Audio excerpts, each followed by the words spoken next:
Hey guys, welcome back to the Ugly Chairs podcast. Once again, I am joined by Andrew and Adam. Yeah. And we're going to dive into more stuff on relationships, but I want to start from the absolute bottom, like the worst of the worst, because you can only go up from there then. So I want to know like a story of a really bad like dating fail or talking to a girl and it just like didn't go well. I have so many to choose from. I know. I'll tell one that I like in particular. There's this girl I met her at an airport actually, and then like we DM'd a little bit. We ended up going out together. We went on a date. We got coffee. We walked through IKEA. It was great. After the date, she invited me to go back to her parents' house for like a party she was having with her coworkers.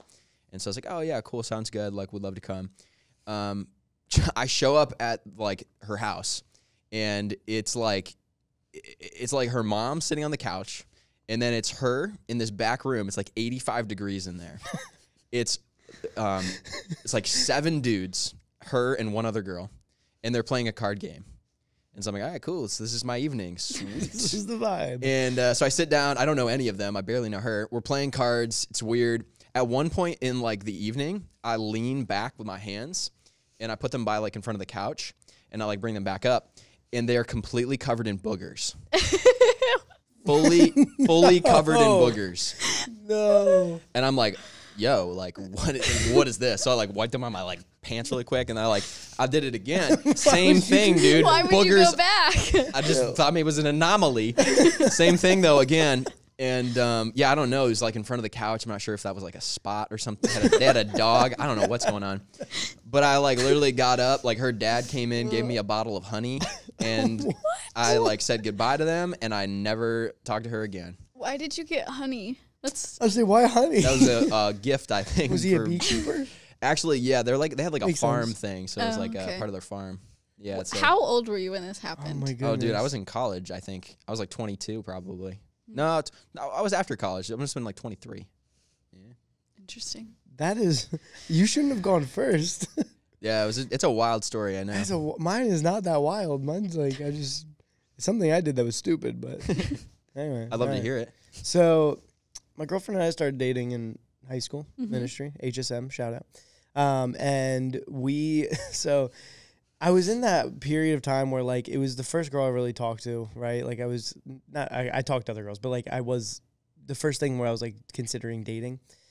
And it was that weird point in high school where like you text, but then in person you're super awkward, and that was me.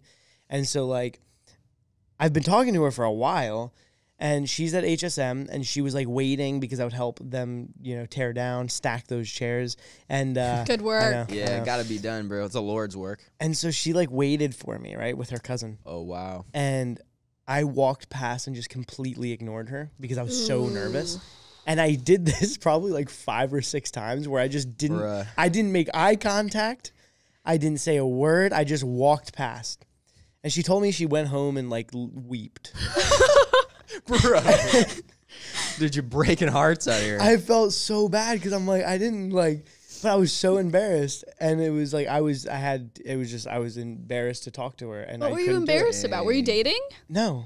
If we were dating, I would have talked to her. I wouldn't date somebody before talking to her. But no, it was just like we were talking, And then I saw her in person. I was like, can't do it. Wow. And I would walk past and not say a word. A little piece of her died each time.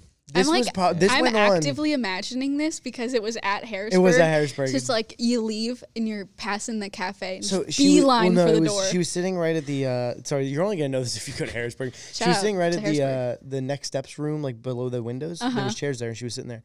And I just remember, dude, for a solid like 30 minutes of cleaning up, she sat there waiting for me. That's a long walk, too, from the studio outside. And I walked by a couple times, didn't say a word. And I felt awful. Dude, you're lucky that you guys are together. I know. You almost blew it. I did. Anyway. You got one, Allie? Yeah. Okay, so I want to take you back in time. Do you remember like in 2012 when like the world was supposed to end? Yeah. Yes. Okay.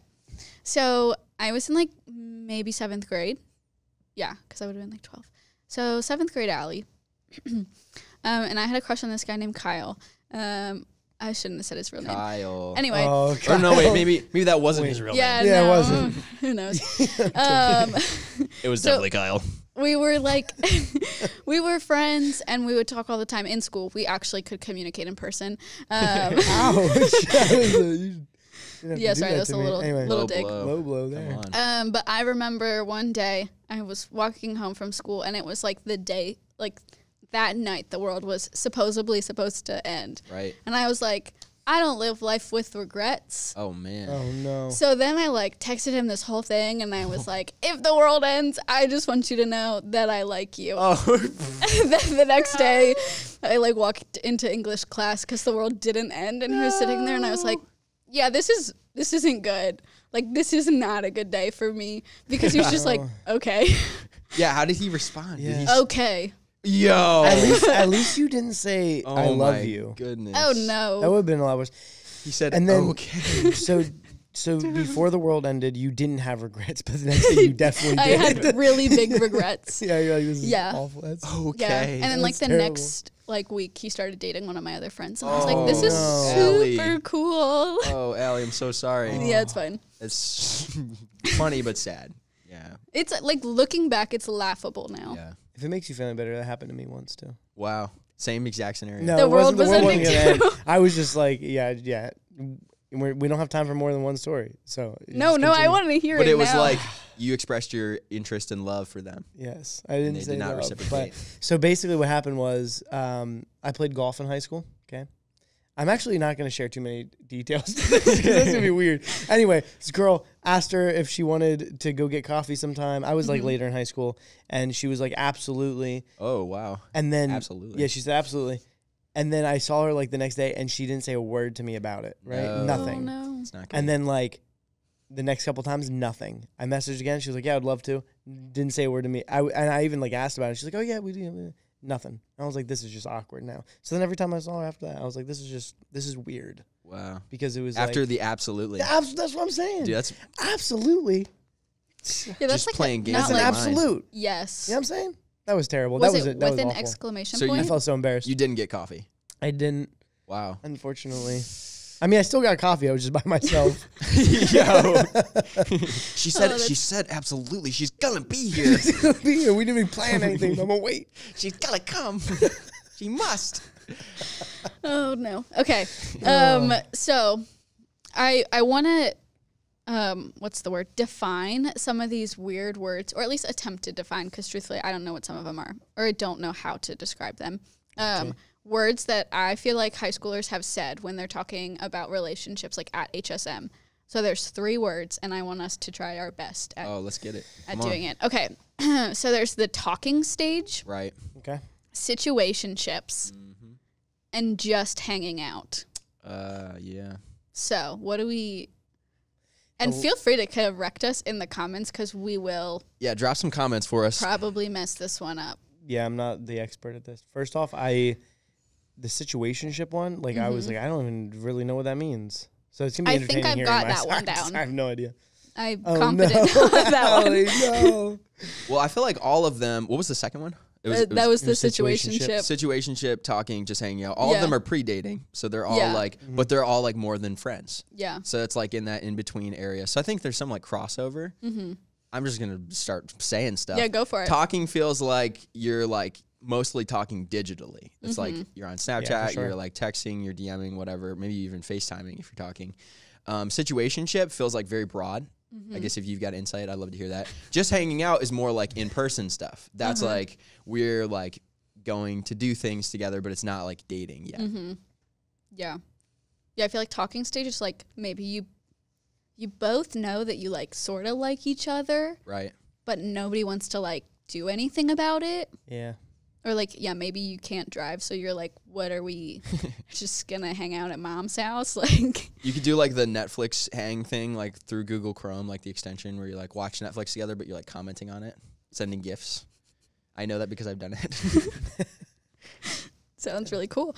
Yeah, I would say like a situationship is like, it's even more of like a gray area.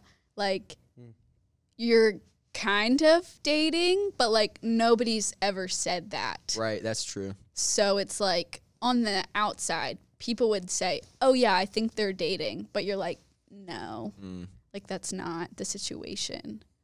That's why it's called a situationship. Yeah.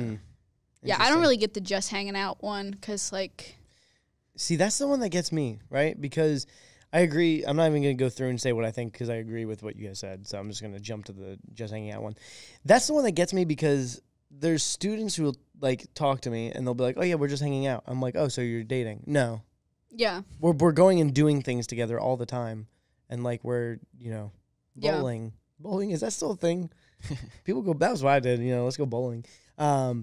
But no, like that's the one. I don't get it either. I'm It's like, almost like it's just weird. It's like dating without any commitment. Exactly. Yeah. You're like, oh, we're just friends. Dude, you know what a phrase that I think needs to come back into the vernacular, like the phraseology that people use? Going steady. Going steady. I was gonna say that. We've been going steady. I love that phrase. It's that's like such a solid because phrase. it like it declares what's happening in the like not yet dating thing. We're going steady though. Isn't that we're like hanging out. If you're like exclusive? Yeah, maybe there's like an exclusive element to that. So if you're just hanging out, this is a question, not a. Is you're just hanging out? Is it you're not exclusive, right? Like are you free to talk to other people? I think you can hang out with whoever. Right. I think that leaves that open. Situationship maybe closes that a little bit, I feel like. And sometimes talking too. If you're like talking, you're not like hopeful. I mean, some people maybe are talking to multiple people, but like usually that's like indicates that there's something special there. Yeah. I don't know.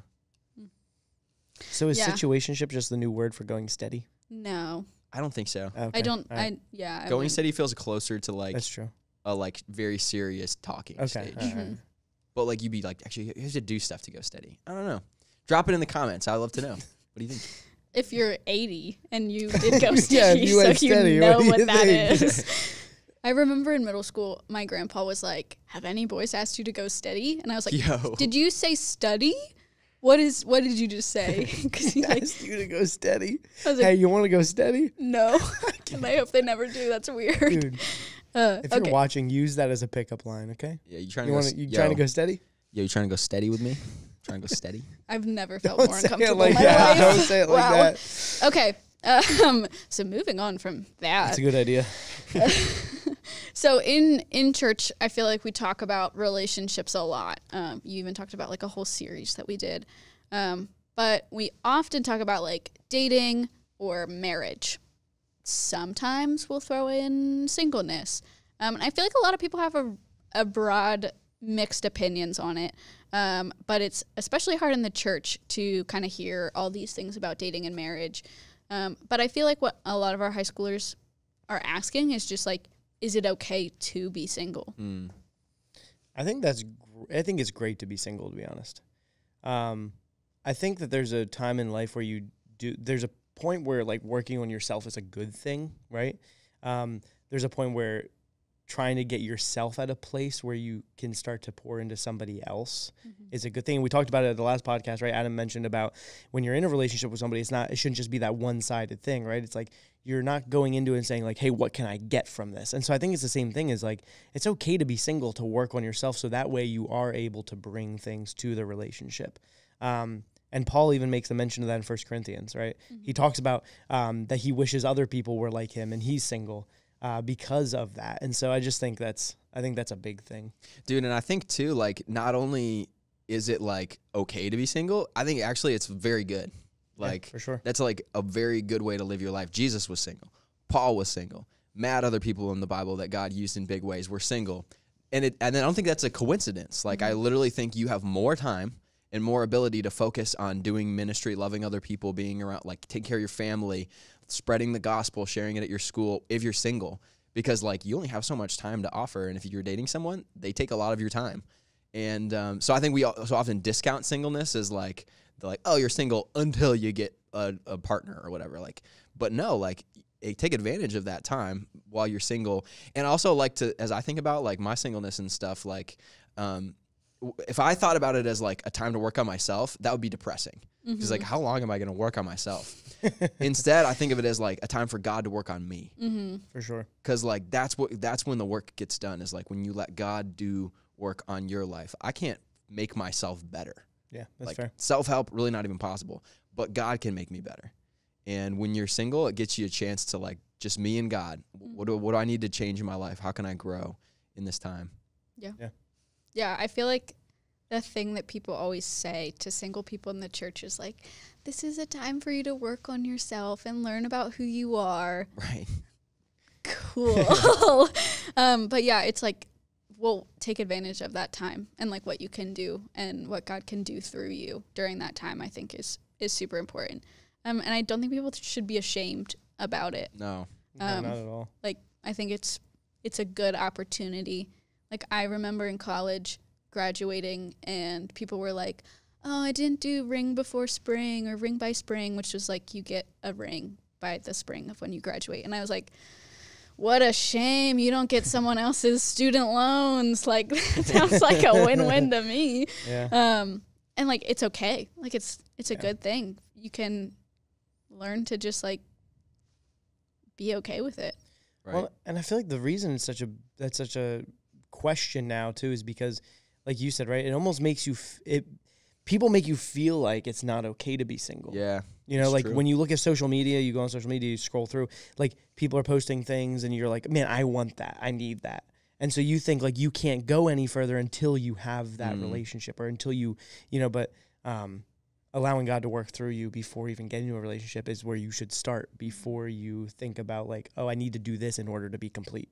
And I think so much of it's just a misunderstanding of like what the point of life is. Mm-hmm. What's our destination? We say life is a journey. What's the destination we're trying to get to? If you think the destination is to find a spouse or to date someone or even just to be happy, if any of those are your like purpose for life, you think that's the destination, then you're going to be really, really unhappy single and be like feeling like you're missing something.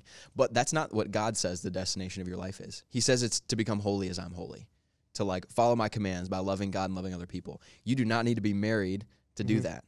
And if that's a purpose of life, like singleness actually might help you do that even better. I would say some will argue that you could probably do it better than single. Mm-hmm. Yeah. Yeah.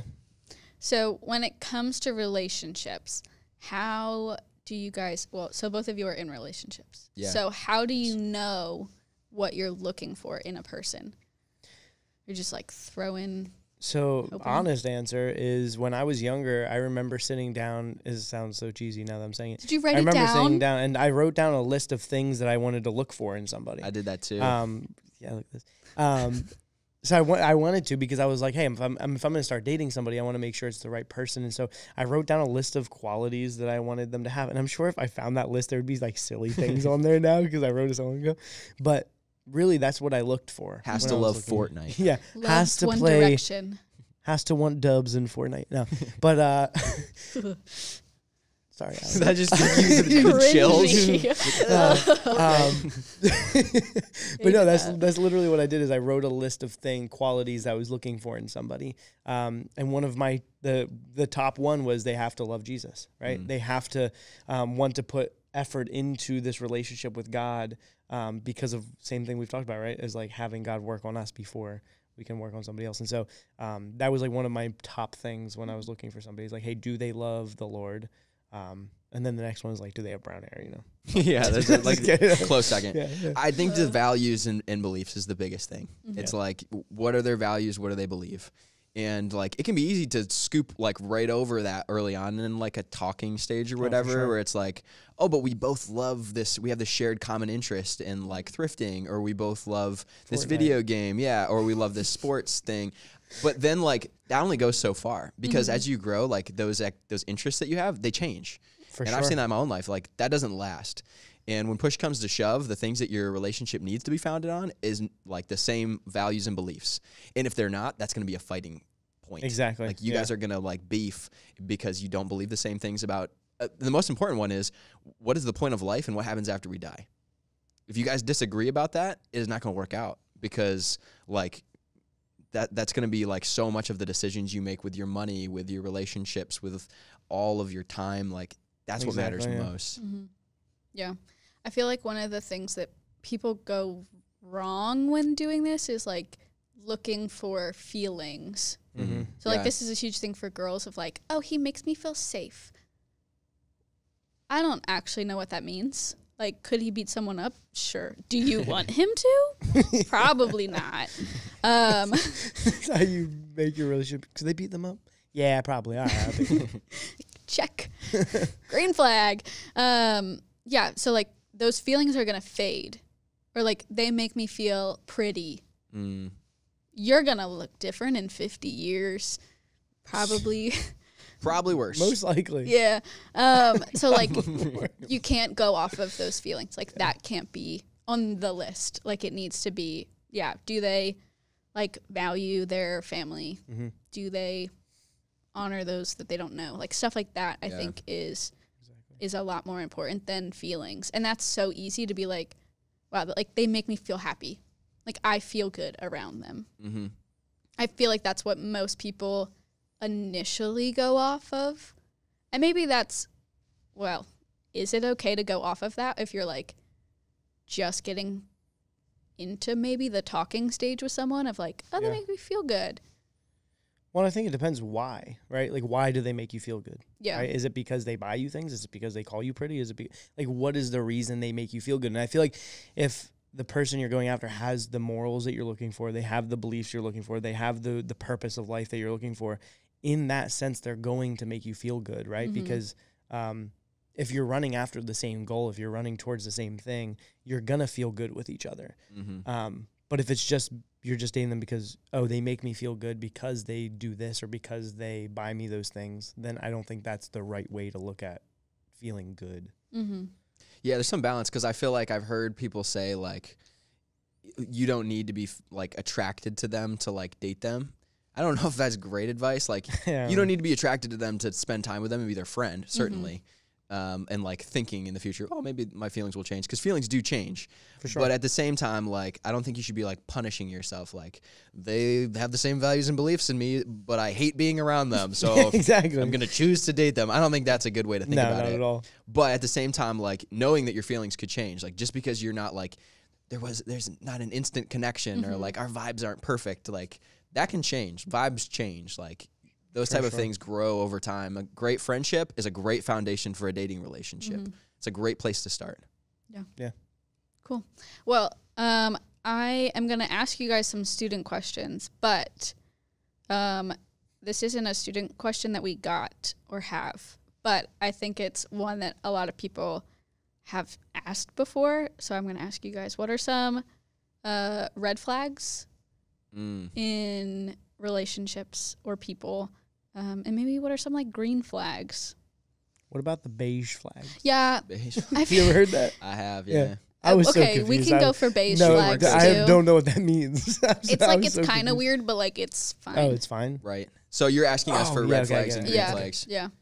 I think green flags is what we just talked about, like shared morals, shared values and beliefs. Well, you mentioned it. Like, how do they treat people who have nothing to offer them? Like a person who might be, like, asking for money on the street, like the cashier, the barista, the kid at school who's, like, kind of strange. Like, how do they treat those people? That matters so much because, like, as time goes on, they get more comfortable with you. They're going to start to treat you like those people. If they don't treat them well, they're not going to treat you well. So that's a green flag when they treat those people kindly. And I think the opposite is the red flag of, like, if they pick on other people, if they make fun of people behind their back, if they roast people, like, that's a red flag. Yeah.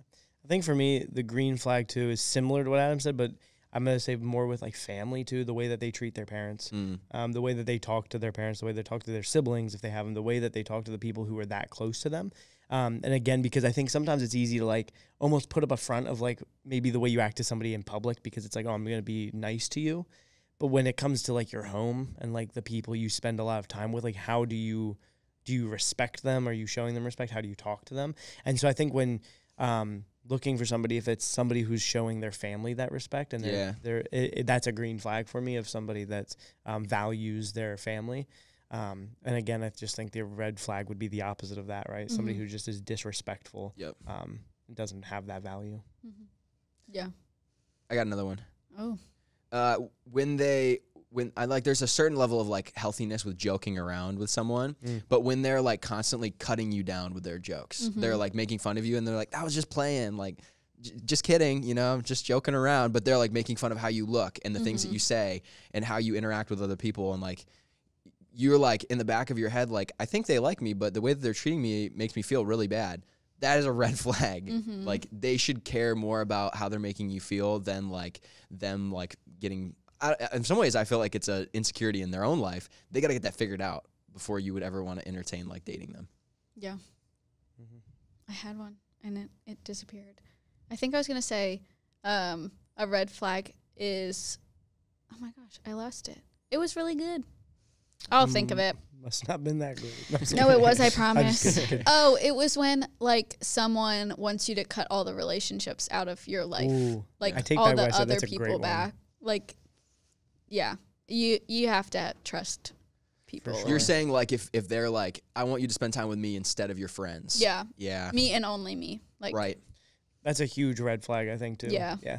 Yeah. And we talked about that in the last podcast, too, of like valuing your friendships. Mm-hmm. And so I think it comes back to that, too. Yeah. If somebody's trying to take you away from the friendships you've built or even family because of needing to spend time with them and only them, then that's definitely Most likely there's a reason red flag why. for sure. Because your friends are probably going to be like, run. Yep. Here's a real simple one too. If they don't attend HSM with you or church with you and they're not excited about coming with you to HSM and to church, because they should value what you value. If that's something you really highly value, like I love my student ministry and the group that I'm in, I love going to church on Sundays, and they won't get excited about going to join you in that, that's a red flag. They should be. Yeah. All right. So here are some questions. What? Oh, we just answered that. Never mind. Okay. So this is kind of like what I just was talking about, but how do I deal with feeling a bit detached from a friend who's now in a relationship? So this is more on the friendship side of it, but their friend is in a new relationship. So maybe they had that red flag boyfriend who took their friend away from them. I think, honestly, it's being, I don't want to say okay with it, but also being able to still be there for that person when I don't want anything bad to happen, right? But if it did, being there for them, still being that friend that looks out for them, especially if you were a good friend before, right? If you guys were good friends, it's like still just having that relationship of keeping an eye out for them, right? Just like being there for them. I think that's a big thing when it comes to those, is not just cutting ties and being like, all right, see ya, because you did it to me. It's like, well, no, I'm gonna stay here and I'm still gonna be here for you because you are my friend and I value our friendship. And so I'm not just going to, dip. Yeah. Yeah, I feel the same. What do you think, Allie? Yeah. I think like being there for them when it ends, because most likely if that's the situation, it's going to end. I went the route of saying like, I hope it doesn't, but maybe. And I was like, when it ends. Yeah, because it's not great. Yeah. Okay, here's another one. Should you change yourself for a guy or a girl? No. Next question.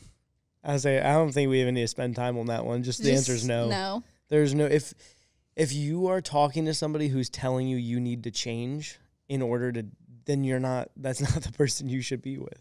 Okay. Let me add one caveat. I was going to say there's a caveat to that. But if they're like saying, hey, you need to follow Jesus better, and here's how I'm going to help you do that, that's different. The only person we should be like seeking to change ourselves for is God.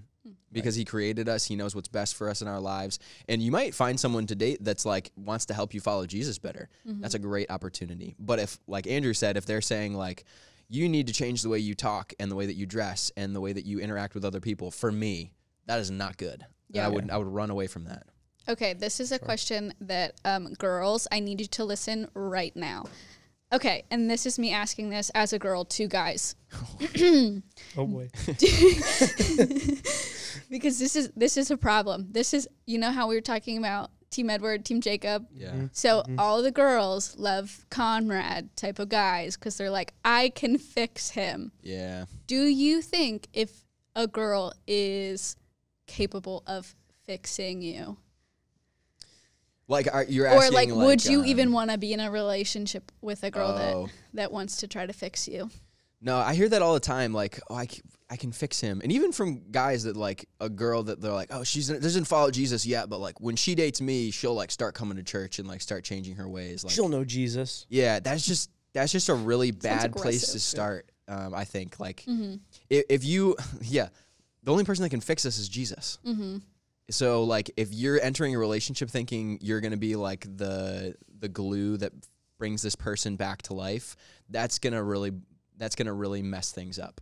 That's not even going to help them. Yeah. Like, because then they're going to be like trying to change themselves for you, and it's just not a good strategy. Yeah, I could totally agree. I don't think that there's any place of saying like that you have the capability of fixing them, right? Because we don't, right? Like I don't have the capability of fixing somebody, because again, like Adam said, right, the only way that you're gonna get that is from God. Yeah. Good. Okay, last question. How do you have a strong relationship with your family, with the person you're dating, and keep God as the priority in your life?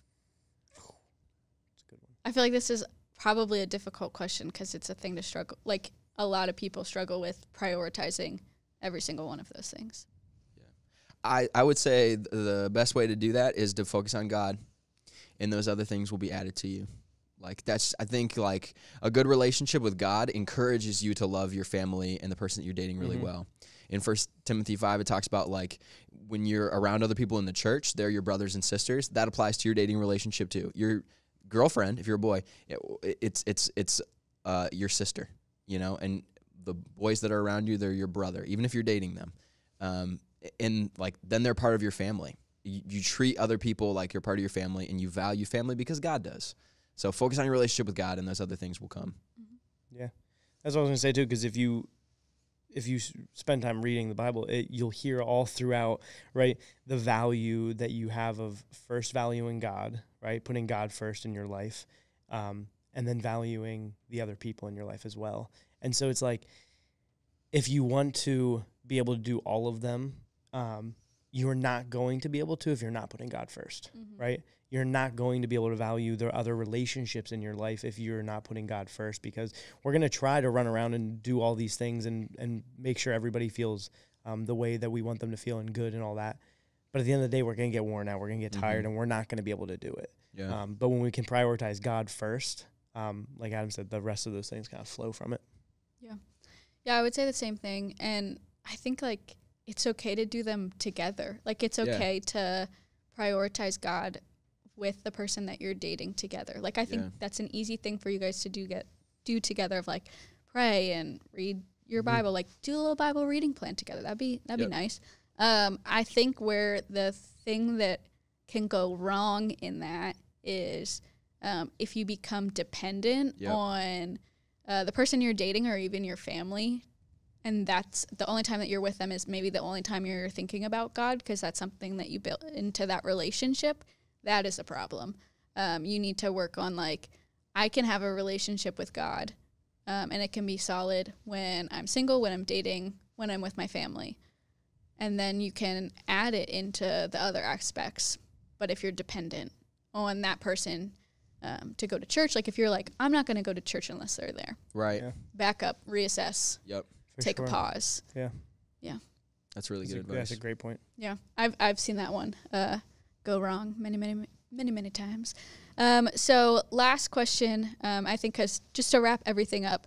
So we were talking about last episode, just laying the foundation for things and starting with wisdom, starting with respect, starting with trust. And then we talked about what we're looking for in a person today. What advice, if you could leave one dating relationship advice to all of our listeners, what advice would you give them? Best advice anyone ever gave me when it comes to like dating is, instead of looking for the person that you want to be with, try to become the person that the person you want to be with wants to be with. I know that sounds like a word salad. That's a lot of stuff. But like, instead of like seeking out there for like the person that's going to make you happy or like fix your life, you should instead say, who is that kind of person? Make a list maybe. And probably at the top should be them following Jesus. Make that list and then say, what kind of person would that person want to be with? And then you turn yourself through the power of the Holy Spirit into that person. Like, God will change your heart as you focus on God. And then that person is just going to come along, you know, like that's what we should be focusing on. That's the best advice I ever got. Yeah. I think the biggest advice I got too is it's very similar to that, but not running after relationships, right? Not like searching for them, like, oh, I need somebody to feel complete.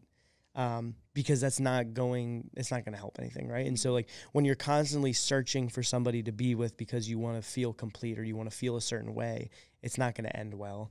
And so the biggest piece of advice someone said to me is like, hey, come back, talk to God, and pray about it. Yeah, it's great. Right? Talk to God and say, hey, what do I need to work on in my own life to be able to become that person that you're talking about, right? What do I need to work on to be the person that somebody else should or want to be with? So good. Right? Yeah. That's great. Yeah. My biggest piece of advice is just to slow down. And like, that's it. Like you don't need a relationship tomorrow. You don't need one in a year. True. Like you don't need one in 10 years. Like it is okay to just like take a breather and it's going to be okay. Yeah. And I don't think people realize that. So yeah, that's so good. That's really good. Someone told me that once and I was like, yeah, fair enough. 2 words, slow down. Yep. Works for literally everything too. Yeah. That's great.